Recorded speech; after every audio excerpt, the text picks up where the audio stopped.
মার্কিন কেন্দ্রীয় bank federal রিজার্ভের নীতি সুদহার অপরিবর্তিত রাখার পাশাপাশি ভবিষ্যতে সুদহার বাড়ানো নিয়ে কোনো স্পষ্ট ইঙ্গিত নেই। এতে বিনিয়োগকারীদের মধ্যে দেখা দিয়েছে অনিশ্চয়তা। তবে বার্তা সংস্থা রয়টার্স বলছে, চলমান ইরান যুক্তরাষ্ট্র অস্থিরতায় নিরাপদ বিনিয়োগ হিসেবে বাড়ছে ডলারের চাহিদা। এতে ডলার সূচক 0.1% বেড়ে 100.89 পয়েন্টে অবস্থান করছে। ফেডের সুদহার অপরিবর্তিত রাখায় ডলারের বিপরীতে কানাডিয়ান ডলার 9 দিনের মধ্যে সর্বোচ্চ উঠেছে। ডলার প্রতি বিনিময় হার 1.40 কানাডিয়ান ডলার।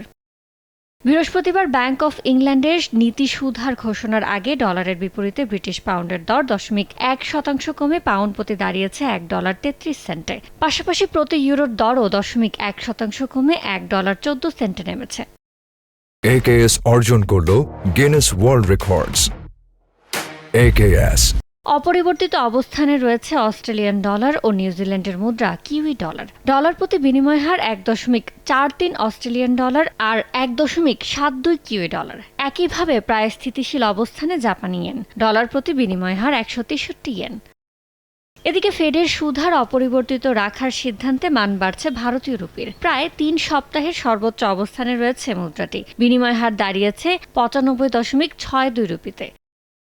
ইয়ানুর শিফাত, সময় সংবাদ।